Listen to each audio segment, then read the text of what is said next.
YS వివేక హత్య కేసులో నేడు సిబిఐ కోర్టులో విచారణకు రానుంది. ఛార్జ్షీట్, స్టేట్మెంట్లు, సిబిఐ కోర్టు సమర్పించిన కాపీలు నిందితులకు ఇవ్వాలని గత విచారణలో కోరిన న్యాయవాదులు నేడు సిబిఐ కోర్టు హార్డ్ కాపీలను నిందితులకు ఇవ్వడానికి అనుమతి ఇచ్చే అవకాశం ఉంది. చెంచులగూడ జైలు నుండి విడుదలవుతున్న వైఎస్ భాస్కర్ రెడ్డి 12 రోజుల పాటు భాస్కర్ రెడ్డికి ఎస్కాట్ బెయిల్ మంజూరు చేసిన సిబిఐ కోర్టు భాస్కర్ రెడ్డి అనారోగ్యంగా ఉన్నట్లు కోర్టుకు చెంచులగూడ సూపరింటెండెంట్ రిపోర్ట్ ఇవ్వడంతో మెడికల్ ట్రీట్మెంట్ దృష్ట్యా భాస్కర్ రెడ్డికి బెయిల్ మంజూరు చేసిన సిబిఐ కోర్టు హైదరాబాద్లోనే చికిత్స పొందాలని, హైదరాబాద్ విడిచి వెళ్లరాదని అక్టోబర్ 3న చెంచులగూడ జైలు సూపరింటెండెంట్ ముందు సరెండర్ అవ్వాలని ఆదేశించింది.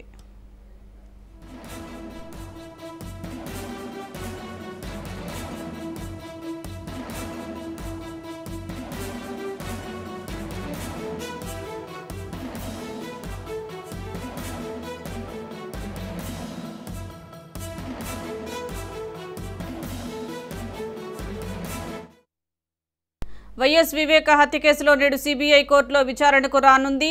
ఛార్జ్షీట్, స్టేట్మెంట్లు, సిబిఐ కోర్టు సమర్పించిన కాపీలు నిందితులకు ఇవ్వాలని గత విచారణలో కోరిన న్యాయవాదులు నేడు సిబిఐ కోర్టు హార్డ్ కాపీలను నిందితులకు ఇవ్వడానికి అనుమతి ఇచ్చే అవకాశం ఉంది. చెంచులగూడ జైలు నుండి విడుదలవుతున్న వైఎస్ భాస్కర్ రెడ్డి 12 రోజుల పాటు భాస్కర్ రెడ్డికి ఎస్కాట్ బెయిల్ మంజూరు చేసిన సిబిఐ కోర్టు భాస్కర్ రెడ్డి అనారోగ్యంగా ఉన్నట్లు కోర్టుకు చెంచులగూడ సూపరింటెండెంట్ రిపోర్టు ఇవ్వడంతో మెడికల్ ట్రీట్మెంట్ దృష్ట్యా భాస్కర్ రెడ్డికి బెయిల్ మంజూరు చేసిన సిబిఐ కోర్టు హైదరాబాద్లోనే చికిత్స పొందాలని, హైదరాబాద్ విడిచి వెళ్లరాదని అక్టోబర్ 3న చెంచులగూడ జైలు సూపరింటెండెంట్ ముందు సరెండర్ అవ్వాలని ఆదేశించింది.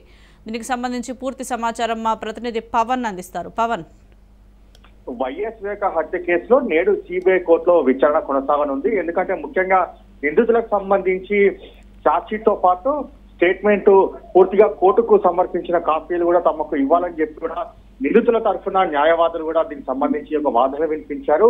అయితే ఛార్జ్షీట్, స్టేట్మెంట్, కేసుకు సంబంధించిన ఫైల్స్ అన్ని కూడా సాఫ్ట్ కాపీలో పూర్తిగా డిజిటల్ రూపంలో ఇస్తామని సిబిఐ తరఫున న్యాయవాదులు చెప్పారు. ఎందుకంటే 20,000 పేజీలు ఉన్న నేపథ్యంలో హార్డ్ కాపీలు ఇవ్వాలంటే కూడా చాలా కష్టతరం అవుతుందని చెప్పి కూడా దీనికి సంబంధించి సిబిఐ తరఫున న్యాయవాదుల యొక్క ఇప్పటికే హైకోర్టు కూడా విచారణలో వీరంతా కూడా దీనికి సంబంధించి వాదనలు వినిపించారు. అయితే ఈ నేపథ్యంలో చూస్తే గతంలో సుప్రీంకోర్టు ఆదేశాలు ఉన్నాయని చెప్పి కాబట్టి సాఫ్ట్ కాపీ రూపంలో ఇస్తామని సిబిఐకి సంబంధించిన న్యాయవాదులు తెలిపారు. అయితే ఈ విషయంలో చూస్తే మాత్రము కాదు, తమకు హార్డ్ కాపీలే కావాలని చెప్పి కూడా నిందితుల తరఫున న్యాయవాదులు కోరడంతో ఈ రోజు హార్డ్ కాపీలు కూడా సిబిఐ సంబంధించిన న్యాయవాదులు కోర్టులో సమర్పించనున్నారు.